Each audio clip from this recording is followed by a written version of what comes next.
نحمده ونصلي على رسوله الكريم اما بعد فاعوذ بالله من الشيطان الرجيم بسم الله الرحمن الرحيم رب اشرح لي صدري ويسر لي امري واحلل عقدة من لساني يفقهوا قولي باب فضل الطہور باللیل والنہار، پاک رہنا یا باوضو رہنا رات کو اور دن کو، یعنی اس کی فضیلت. وفضل صلاۃ عند الطہور باللیل والنہار، اور رات اور دن میں وضو کے بعد نماز پڑھنے کی فضیلت.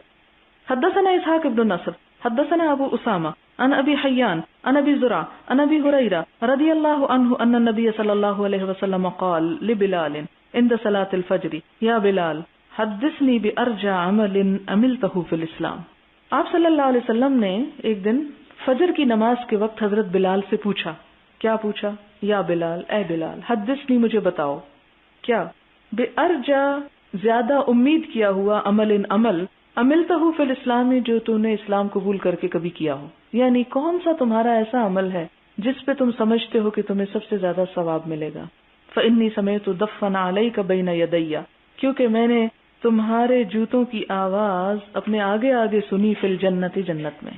یعنی جب آپ کو جنت کی سیر کرائی گئی تو جوتوں کی آواز سنائی جا رہی تھی حضرت بلال کی، اور وہ آگے آگے تھی.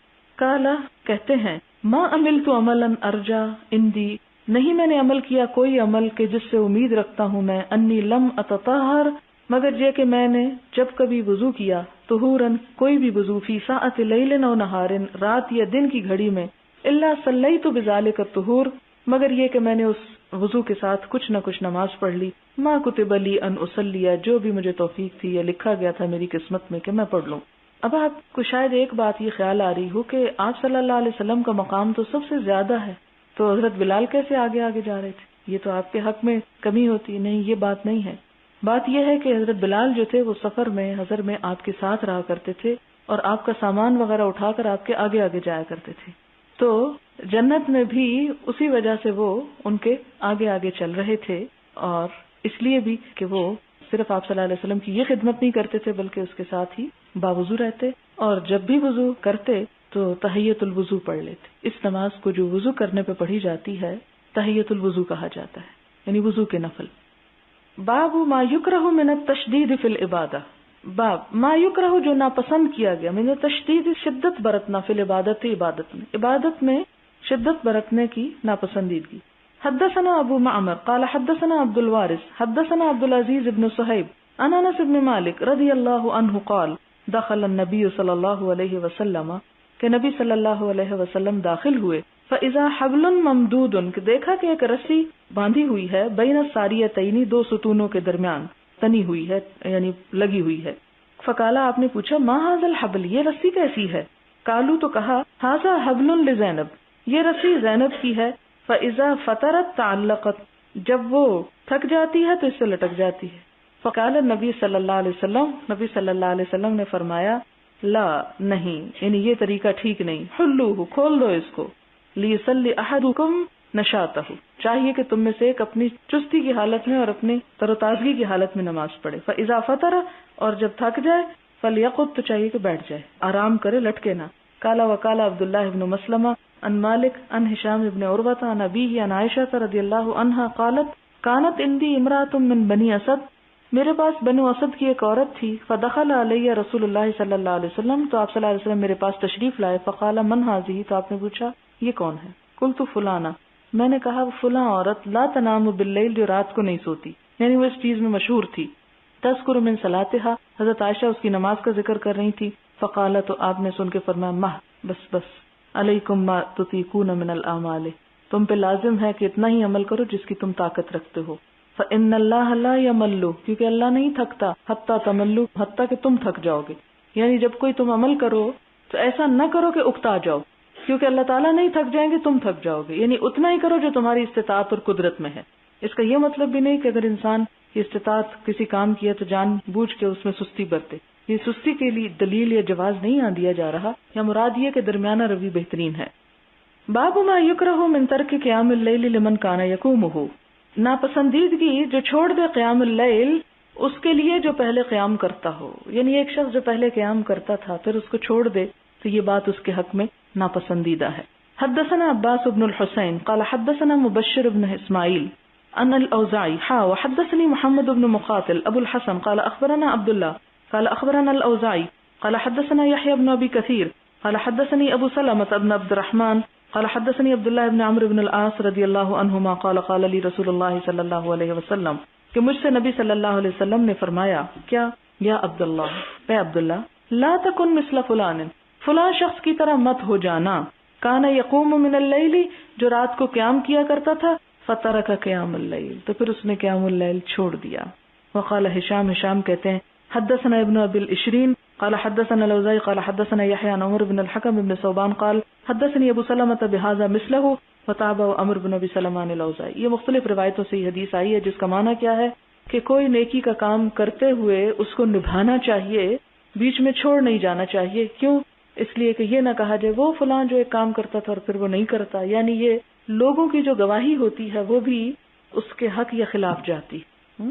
اسی لیے جب کوئی شخص مر جاتا ہے کہا یہ گیا کہ اس کی برائیاں نہ بیان کرو. اب کیوں؟ اس لیے کہ وہ گواہی جو لوگ دیتے ہیں کسی کے بارے میں اس کا بھی ایک وزن ہوتا ہے. اسی لیے ایک شخص آپ کے پاس ہے اور پوچھا کہ میں کیا عمل کروں, آپ نے کہا کل آمنت باللہ ثم استقم, کہو کہ میں اللہ پہ ایمان ہے اور پھر اس پہ جم جاؤ.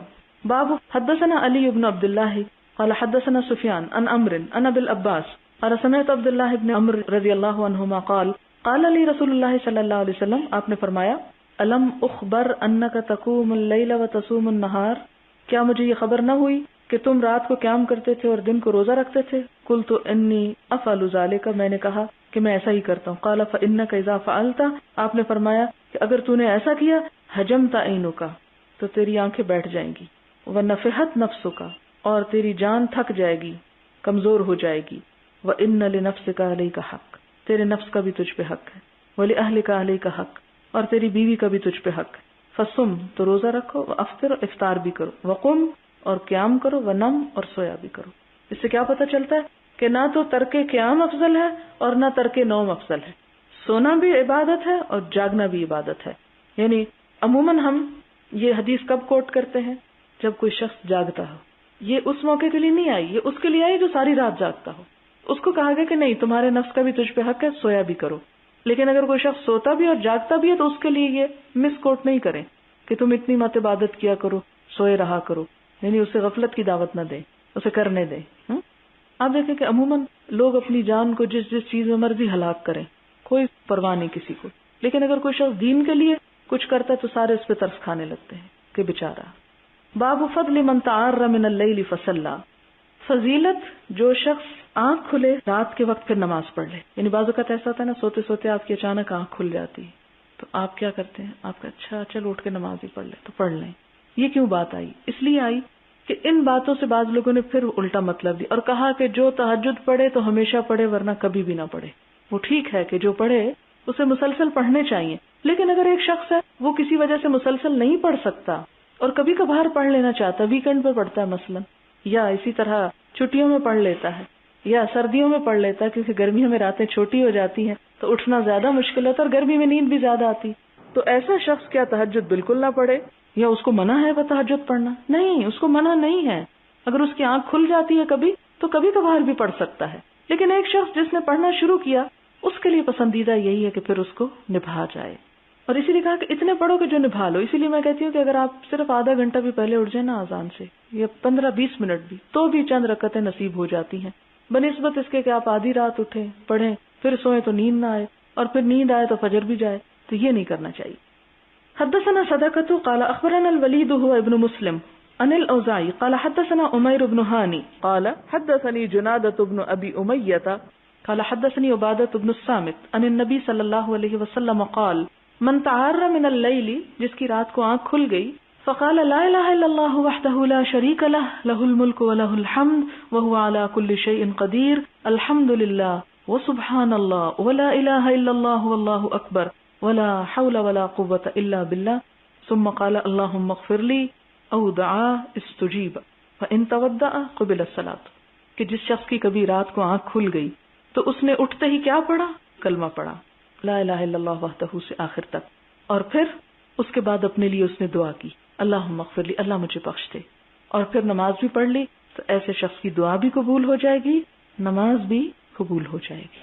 اس سے کیا پتہ چلتا ہے کہ اگر ہمیشہ نہیں تہجد پڑھ سکتے تو جب کبھی توفیق ہو اٹھ کے پڑھ لیا جائے تو دعا قبول ہوگی اور اس کی نماز قبول ہو جائے گی. یہ نہیں کہ اس کو تہجد پڑھنا منع ہو گیا.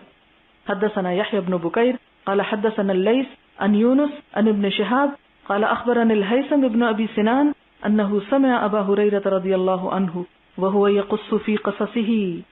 ہیثم بن ابی سنان جو ہیں وہ حضرت ابو ہریرہ سے سنتے ہیں اور وہ اپنے قصے میں بیان کرتے ہیں. وَيَذْكُرُ رسول اللہ صلی اللہ علیہ وسلم کہ وہ حضور صلی اللہ علیہ وسلم کا ذکر کر رہے تھے. ان اخن لکم کہ تمہارا بھائی لا یقول الرفث نہیں کہتا بےہودہ کلام یا بے معنی یا بے مقصد باتیں. یعنی بذالک عبداللہ ابن رواحہ، آپ نے عبداللہ بن رواحہ کی طرف اشارہ کیا. یعنی حضرت ابو ہریرہ لوگوں کو کوئی واز کر رہے ہیں اور اس میں وہ حضور صلی اللہ علیہ وسلم کا ذکر کرتے ہیں اور پھر کچھ شعر پڑھتے ہیں آپ کی شان میں، شعر کوٹ کرتے ہیں اور ساتھ کیا کہتے ہیں کہ یہ ایسی فضول بات نہیں ہے، یہ شعر معنی رکھتے ہیں. کیا ہے شعر؟ وَفِينَا رَسُولُ اللَّهِ يَتْلُو كِتَابَهُ إِذَا انشَقَّ مَعْرُوفٌ مِّنَ الْفَجْرِ سَاطِعُ. اور ہمارے درمیان اللہ کے رسول موجود ہیں جو اس کی کتاب پڑھتے ہیں.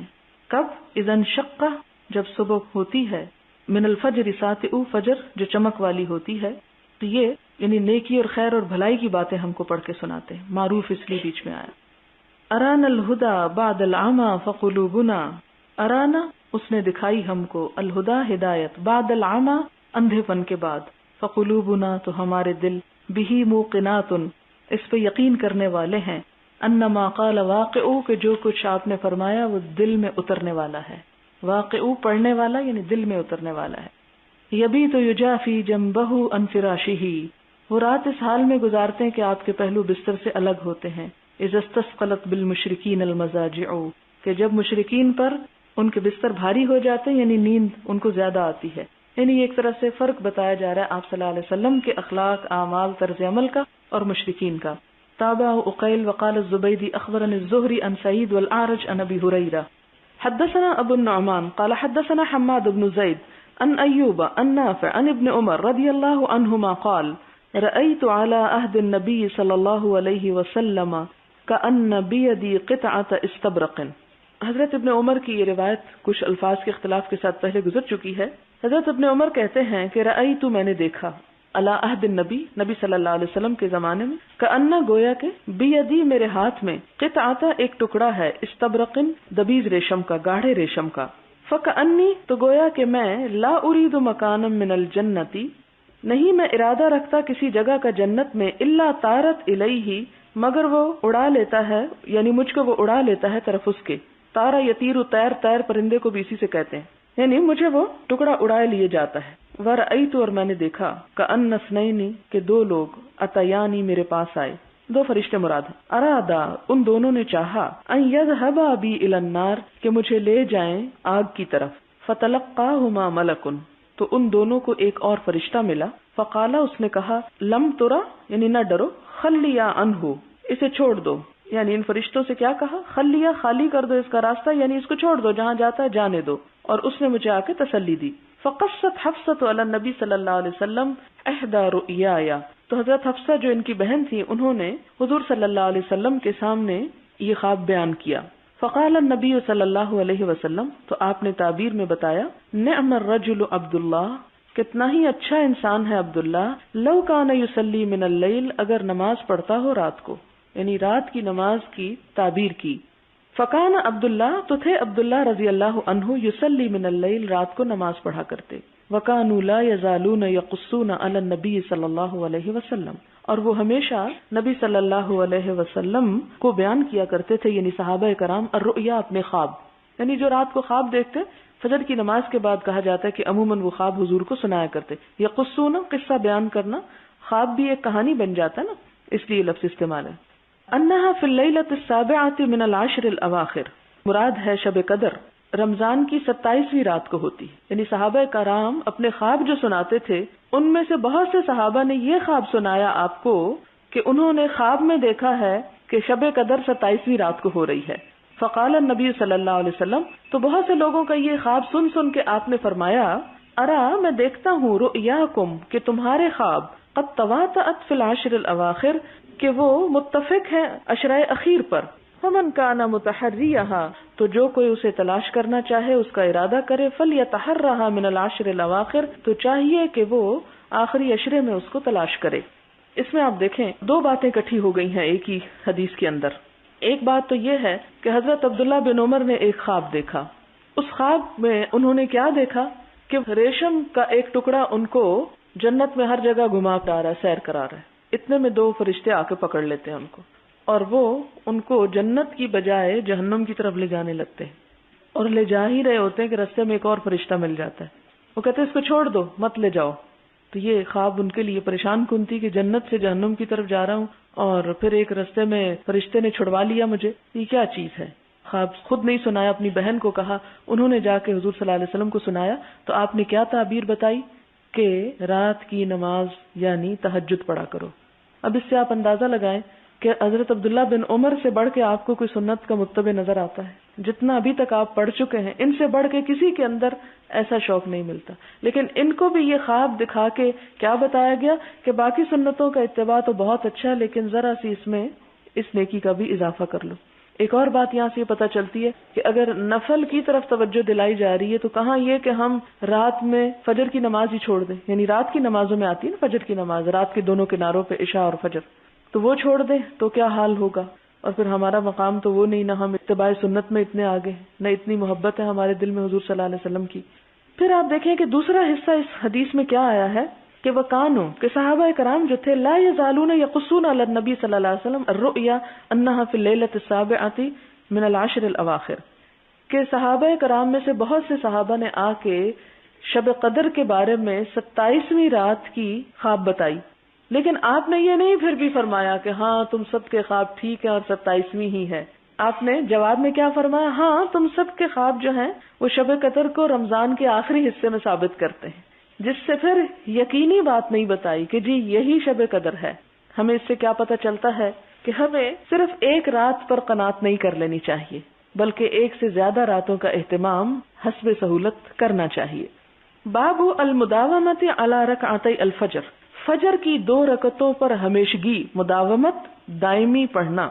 حدثنا عبداللہ ابن یزید قال حدثنا سعید هو ابن ابی ایوب قال حدثني جعفر ابن ربیعہ عن عراق ابن مالک عن ابی سلمہ عن عائشہ رضی اللہ عنہا قالت صلی النبی صلی اللہ علیہ وسلم العشاء، کہ نبی صلی اللہ علیہ وسلم نے عشاء کی نماز پڑھی، وصلی 8 رکعات، اور آپ نے 8 رکعتیں بھی پڑھی یعنی تہجد کی، ورکعتین جالسن، اور 2 رکعتیں بیٹھ کے پڑھی، ورکعتین بین النداءین، اور 2 رکعتیں 2 اذانوں کے درمیان۔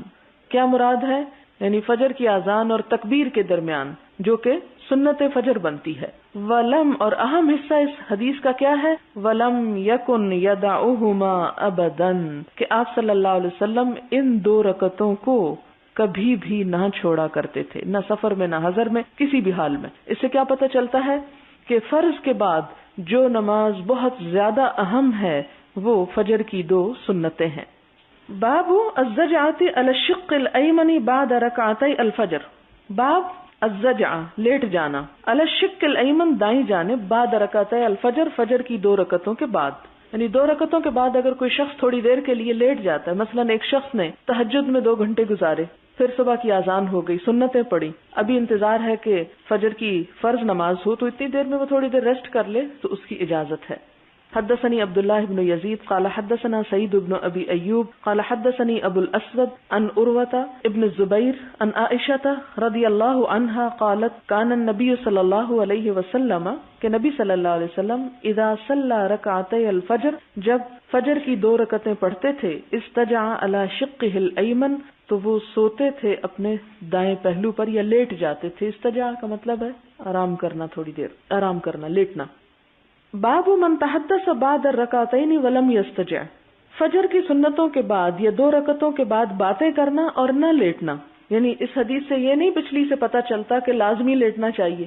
اگر کوئی نہیں لیٹتا اور ویسے کوئی بات چیت کر رہا ہے، مثلا مسجد جانے کی تیاری میں ہے، اتنے میں وہ اپنے گھر والوں سے کوئی ضروری بات چیت کر رہا ہے، تو اس کی اجازت ہے، کیونکہ یہ امام بخاری اس لیے یہاں پر باب لائے ہیں کہ بعض لوگوں کا یہ خیال تھا کہ سنت اور فرض کے درمیان میں باتیں نہیں کرنا چاہیے، تو وہ یہ بتاتے ہیں کہ بات کی جا سکتی ہے، اس میں حرج نہیں۔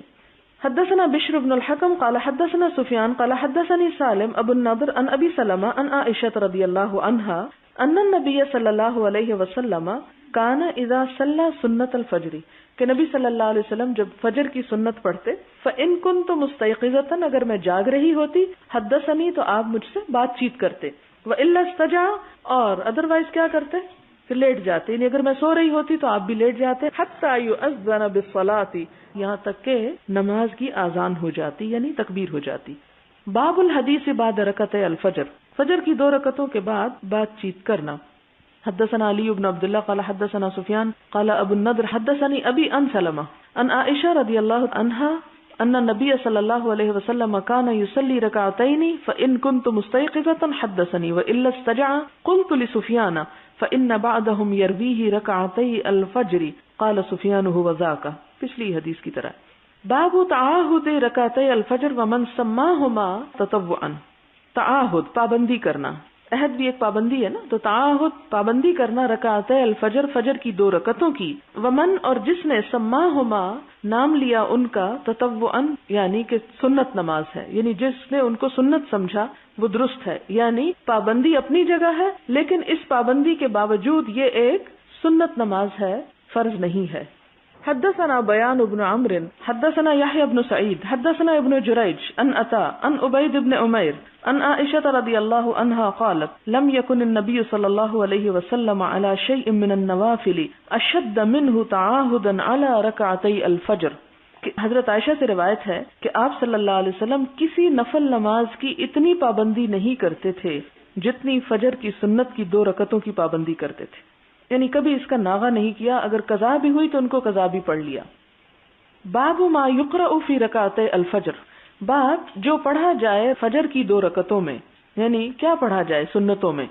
حدثنا عبداللہ بن یوسف قال اخبرنا مالک عن هشام بن عروہ عن ابیہ عن عائشہ رضی اللہ عنہا قالت کان رسول اللہ صلی اللہ علیہ وسلم یصلی باللیل 13 رکعۃ ثم يصلي اذا سمع النداء بالصبح ركعتين خفيفتين، حدیث گزر چکی ہے، مراد اس سے یہ ہے کہ فجر کی سنتوں میں چھوٹی صورتیں پڑھنی چاہیے، جیسے ایک جگہ پر آتا ہے قل یا ایھا الکافرون پہلی میں اور دوسری میں قل هو اللہ احد، اور اس کے مقابلے میں طویل نماز کون سی ہونی چاہیے، تہجد کی یا پھر فجر فرض۔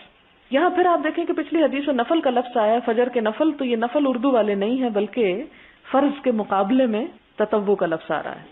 حدثنا محمد بن بشار قال حدثنا محمد بن جعفر حدثنا شعبة عن محمد بن عبد الرحمن عن عمته أمرة عن عائشة رضي الله عنها قالت كان النبي صلى الله عليه وسلم وحدثنا أحمد بن يونس قال حدثنا زهير قال حدثنا يحيى هو ابن سعيد عن محمد بن عبد الرحمن عن عمرة عن عائشة رضي الله عنها قالت كان النبي صلى الله عليه وسلم کہ نبی صلی اللہ علیہ وسلم یخفف الرکعتین ہلکی پڑھتے تھے 2 رکعتیں، اللتین وہ دونوں جو قبل صلاۃ الصبح صبح کی نماز سے پہلے ہوا کرتی تھیں، حتی انی لاقول یہاں تک کہ میں کہتی هل قرأ بأم الکتاب کہ آپ نے سورۃ فاتحہ پڑھی ہے، یعنی اس سے دوسری بات یہ پتہ چلتی کہ اس میں آپ کی قرأت بھی ذرا تیز ہوتی تھی، نہ صرف یہ کہ صورتیں چھوٹی ہوتی تھی بلکہ جو پڑھنے کا انداز ہوتا تھا وہ بھی جلدی ہوتا تھا، کیونکہ آپ دیکھیں جیسے فجر کی نماز ہے جو آپ جماعت کے ساتھ پڑھتے ہیں تو اس میں امام کیسے پڑھتا ہے،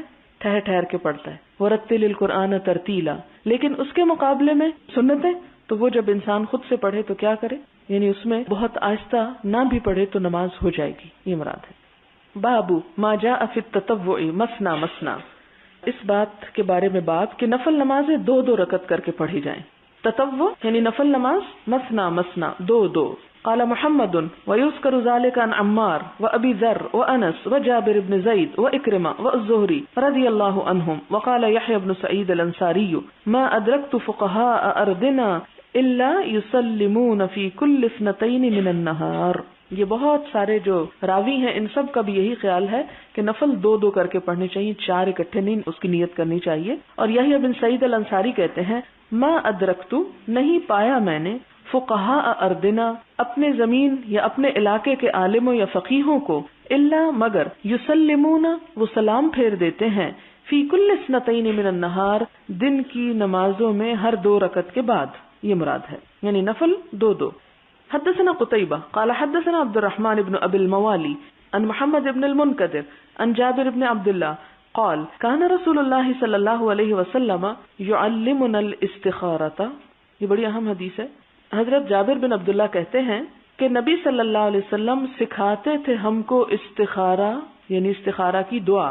استخارہ کا لفظی معنی ہے خیر مانگنا، باب استفال سے ہے، خیر اس کا روٹ ہے، خیر طلب کرنا، اللہ تعالیٰ سے خیر کی دعا کرنا، یہ ہے سمپلی استخارہ. اس کا یہ مطلب نہیں کہ اس سے مراد غیب کے امور جاننے کی کوشش کرنا. استخارہ خیر کی ایک دعا ہے، نہ کہ غیب پر اطلاع. تو آپ صلی اللہ علیہ وسلم نے اس کی بڑی تلقین فرمائی، اور یہ صحیح روایت ہمیں کیا بتاتی ہے کہ صحابہ کرام کہتے ہیں کہ آپ صلی اللہ علیہ وسلم ہم کو استخارہ کی تعلیم دیتے تھے فی الاموری تمام معاملات میں، کما جیسا کہ یعلمنا آپ تعلیم دیتے ہم کو، سکھاتے ہم کو السورۃ من القرآن، قرآن کی کوئی سورت، یعنی یہ دعا ہم کو یاد کرا دیتے تھے. لیکن ہم میں سے کتنوں کو یاد ہے اور ہم میں سے کتنے لوگ اس چیز کا اہتمام کرتے ہیں؟ یعنی یہ سمپلی کیا ہے کہ جب انسان کو کوئی اہم کام ہو تو وہ کیا کرے، 2 نفل پڑھے اور اس کے بعد یہ دعا مانگ کے اللہ تعالیٰ سے خیر مانگے کہ اللہ تعالیٰ مجھے تو اس میں بہتری دے، اور اگر بہتری نہیں تو میرا رخ اس سے پھیر دے. جسٹ ایک سمپل ایک دعا ہے، اور پھر اس کی بھی حیثیت وہی ہے کہ اگر اللہ چاہے تو یہ دعا قبول کر لے اور خیر کا رستہ آپ کو مل جائے، اور وہ نہ چاہے تو نہ قبول کرے. لیکن ہم نے یہ جو ساتھ نفی کر لیا کہ خواب آئے گی، ٹھیک ہے اللہ تعالیٰ رہنمائی کرتے ہیں خوابوں کے ذریعے بھی، لیکن استخارہ اور خواب شرط نہیں ہے کہ استخارے کے بعد خواب ضرور آئے، یا استخارے کے بعد ضرور سویا جائے، یا استخارے کے بعد بات نہ کی جائے کسی سے. ایسا کوئی تکلف نہیں بتایا گیا. کیا ہے کہ انسان استخارہ کی دعا پڑھے اور اس کے بعد سونا چاہے تو سو جائے، اور اگر سونے کا ٹائم نہیں ہے تو صرف دعا کر کے آپ اپنا کام کریں. کیونکہ بہت سارے کام ایسے جن میں آپ کو فوری ڈیسیژن لینا ہوتا ہے، فوری آپ کو فیصلہ کرنا ہے. تو اب آپ یہ تو نہیں کر سکتے کہ میں کل بتاؤں گا آپ کو سو کے، اور خواب کل نہ آئے تو پھر پریشان ہو جائیں اور کل کو کل پہ ڈال دیں. کیا تھی استخارہ کی دعا؟ آپ فرماتے اذا ہم، جب ارادہ کرے، ہم ارادہ، احدکم تم میں سے کوئی ایک، بالامر کسی کام کا، فلیرکع تو چاہیے کہ رکعتیں پڑھے، رکعتین 2 رکعتیں، من غیر الفریضۃ فرض نماز کے علاوہ، یعنی نفل نماز پڑھے. ثم لیقل پھر چاہیے کہ کہے اللہم انی استخیرک بعلمک واستقدرک بقدرتک واسألک من فضلک العظیم فإنک تقدر ولا اقدر وتعلم ولا اعلم وانت علام الغیوب. اللہم ان کنت تعلم ان هذا الامر خیر لی فی دینی ومعاشی وعاقبت امری او قال عاجل امری وآجلہ فاقدره لی ویسره لی ثم بارک لی فیہ وان کنت تعلم ان هذا الامر شر لی فی دینی ومعاشی وعاقبت امری او قال فی عاجل امری وآجلہ فاصرفه عنی واصرفنی عنہ واقدر لی الخیر حیث کان ثم اردنی بہ. قال ویسمی حاجتہ، قال کہا، اور یسمی نام لے، حاجتہ اپنی حاجت کا.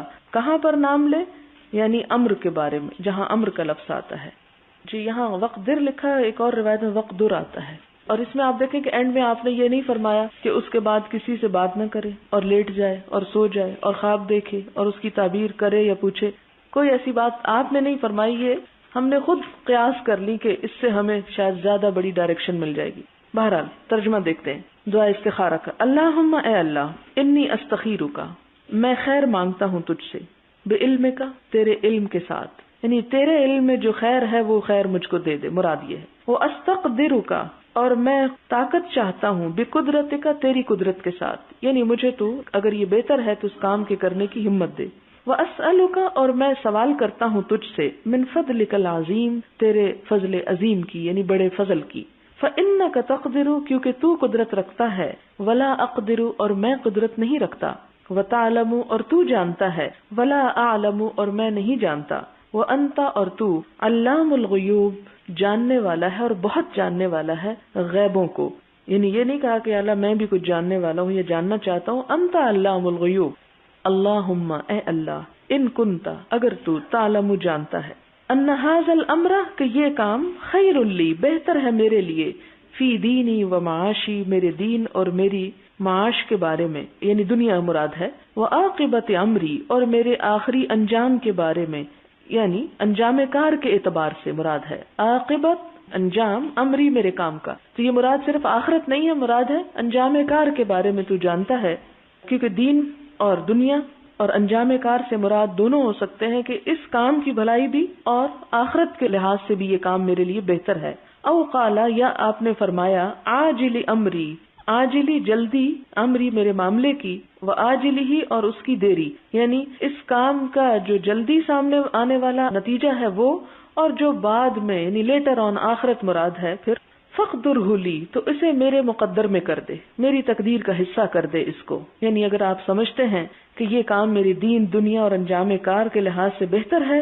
تو یہ کام میرے لیے آسان کر دیں، ویسرہ لی، اور اس کو آسان کر دیجئے میرے لیے، ثم پھر بارک برکت دیجئے لی میرے لیے، فیہ اس میں، وان کنتا، اور اگر آپ تعلم جانتے ہیں کہ ان ھذا الامر، یعنی ان جو ہے کہ اگر یہ کام، یہ نہیں کہ اگر آپ جانتے ہیں، مراد یہ اللہ تو جانتے ہی ہیں کہ اگر یہ کام میرے لیے شر لی، برا ہے میرے لیے، فی دینی و معاشی و عاقبت امری، میری دین دنیا اور انجام کار میں، او قال فی عاجل امری و آجلہ، اور اس کا بھی یہی معنی بنتا ہے کہ موجودہ وقت میں اور آخری وقت میں یا بعد میں، آجل یعنی لیٹر آن، فصرفہ انی، تو اس کو مجھ سے دور کر دے، پھیر دے اس کو مجھ سے، وصرفنی عنہ، اور مجھے پھیر دے اس سے، یعنی اس چیز کو مجھ سے دور کر دے اور اس سے میرا منہ موڑ دے، وقدر لی الخیر، اور مقدر کر دے میرے لیے بھلائی کو، حیث کان، جہاں بھی وہ ہے، ثم ارضنی بہ، پھر مجھ کو راضی کر دے اس پر، کیونکہ بعض اوقات انسان کسی ایک چیز کے لیے بہت خواہش مند ہوتا ہے، لیکن اللہ تعالیٰ یہ جانتے ہیں کہ وہ چیز انسان کے لیے بڑی نقصان دہ ہے، لیکن چونکہ انسان کی اس میں خواہش ہوتی ہے اس لیے انسان اسے چھوڑنا نہیں چاہتا، تو ایسی صورت میں پھر کیا دعا سکھائی کہ یا اللہ اگر یہ اچھا نہیں میرے لیے تو پھر آپ جہاں بھی میرے لیے اچھائی ہے مجھے وہاں لے جائیں اور مجھے اس پہ مطمئن بھی کر دیں، کیونکہ بعض اوقات ایک چیز انسان کے لیے بہت اچھی ہو سکتی ہے لیکن انسان کا اس پر دلی طور پہ اطمینان نہیں ہو سکتا، تو ایسی صورت میں انسان اپنا معاملہ گویا اللہ تعالیٰ کے سپرد کرتا ہے کہ یا رب میرے بارے میں تو ہی بہتر کر، میں تجھ سے ہی بہتری کی توقع رکھتا ہوں، اور یہ دعا پڑھ کے دراصل انسان ایک طرح سے توکل کرتا ہے، اور ان اللہ یحب المتوکلین، اللہ تعالیٰ توکل کرنے والوں سے محبت رکھتے ہیں، اور قرآن پاک میں بھی آتا ہے نا، عسیٰ ان تحبوا شیئا وہو شر لکم وعسیٰ ان تکرہوا شیئا وہو خیر لکم، ہو سکتا ہے ایک چیز تم اسے ناپسند کرتے ہو اور وہی تمہارے لیے اچھی ہو، لیکن اگر اچھائی اس میں ہے تو اللہ تعالیٰ نے کتنی خوبصورت دعا میں پھر بتا دی کہ اللہ اس اچھائی پہ راضی بھی کر دے، کہ ہم بھی اس چیز کو اچھا ہی سمجھنے لگے، اور بعض اوقات انسان ایک چیز کو بہت اچھا سمجھتا ہے اور وہ چیز اس کے لیے بہت بری ہوتی، اور یہ زندگی میں عام طور پر ہر چھوٹی بڑی چیز کے معاملے میں ہمارے ساتھ پیش آتا رہتا، مثلا آپ سفر کرنا چاہتے ہیں اور سفر آپ کے حق میں اچھا نہیں تو سفر سے پہلے بھی استخارے کا حکم ہے، اسی طرح آپ کہیں شادی کرنا چاہتے ہیں اور وہ شادی آپ کے حق میں اچھی نہیں تو استخارے کا حکم ہے، اسی طرح آپ کوئی بزنس کرنا چاہتے ہیں، وہ بزنس آپ کے لیے اچھا نہیں لیکن آپ کا اس میں بڑا دل اٹکا ہوا کہ وہ بزنس آپ کو کرنا ہی کرنا ہے، آپ کو بظاہر اس میں بڑا فائدہ نظر آ رہا ہے، لیکن ہو سکتا ہے کہ دنیا میں بڑا فائدہ ہو مگر آخرت کے لحاظ سے اس بزنس میں نقصان ہی نقصان ہو، کہ اس میں کوئی حرام یا فریب فراڈ کا کوئی عنصر ہو، تو ان تمام چیزوں میں ایک بندے کو تعلیم کیا دی گئی کہ وہ صرف اپنی عقل یا اپنی سوچ سمجھ یا اپنی خواہش کو مد نظر رکھ کے کوئی فیصلہ نہ کرے، بلکہ اللہ تعالیٰ سے جو اس کا اصل محسن ہے اس سے بھلائی کی دعا کرتا رہے، تاکہ اللہ تعالیٰ اس کو دنیا میں بھی اور آخرت میں بھی اس بھلائی کا وعدہ پورا کر دے جس میں کہا گیا ربنا آتنا فی الدنیا حسنۃ وفی الآخرۃ حسنۃ وقنا عذاب النار۔ اب اس میں اصل میں بات یہ ہے کہ کتاب التہجد اوپر لکھا ہوا ہے، لیکن بیچ میں تمام نفل نمازوں کا پہلے تہجد کا میجر پورشن وہ آیا اور اس کے بعد ذیلی طور پر امام بخاری باقی جو اہم نمازیں ہیں ان کا بھی ذکر کرتے چلے جا رہے ہیں، جس میں فجر کی سنتوں کی ذکر ہے، اب یہاں پر استخارے کا ذکر ہے، اسی طرح کچھ